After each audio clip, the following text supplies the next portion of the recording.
Hello everyone, আসসালামু আলাইকুম। This is Fahim moto blog. বন্ধুরা, আবারও চলে আসলাম আপনাদের মাঝখানে ভিন্ন একটি ধারায়।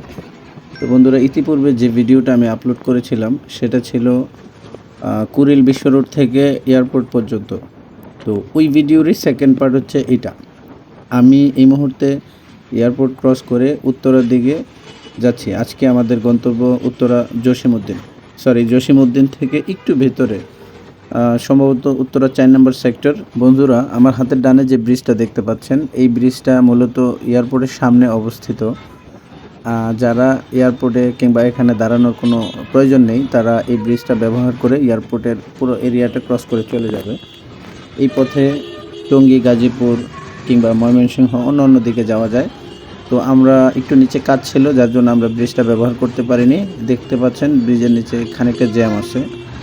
তো যারা ব্রিজটা ব্যবহার করবে মূলত, তারা আর এই জ্যামটা ফেস করতে হবে না। তো দেখতে দেখতে জ্যামটা মোটামুটি আমরা ক্রস করে ফেলতেছি। হ্যাঁ, ওই সামনেই দেখতে পাচ্ছেন ব্রিজের ঢাল, অর্থাৎ ব্রিজের ওই মাথা থেকে এই মাথা পর্যন্ত নিচে কিছুটা জ্যাম ছিল, উপরে একদম ফাঁকা।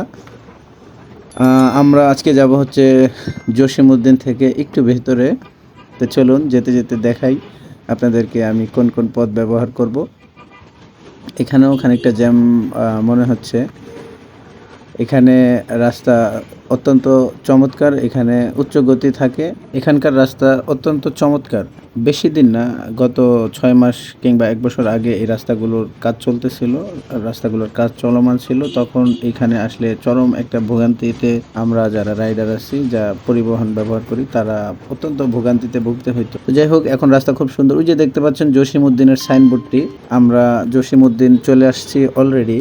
এই যে আমার ওপর দিয়ে যে ব্রিজটা চলে গেল, এই ব্রিজটা ব্যবহার করে যারা জসিমউদ্দিন থামবে না, তারা এই ব্রিজটা ব্যবহার করে টঙ্গী, গাজীপুর কিংবা অন্যান্য দিকে চলে যাবে। আমরা অলরেডি ব্রিজ থেকে মেন রাস্তা থেকে আমরা বায়ে ঢুকে গেলাম অলরেডি। আমরা এই মুহূর্তে উত্তরা এরিয়াতে প্রবেশ করে ফেলছি অলরেডি। আমাদের গন্তব্য খুব কাছাকাছি, আমরা একটু সামনেই যাব, উত্তরা 4 নম্বর সেক্টর। তো বন্ধুরা, আজকের মতো এই ছিল ইনফরমেশন। আপনারা সকলেই ভালো থাকুন, সুস্থ থাকুন, এই প্রত্যাশায় আজকের মতো এখানে বিদায়। আল্লাহ হাফেজ, আসসালামু আলাইকুম।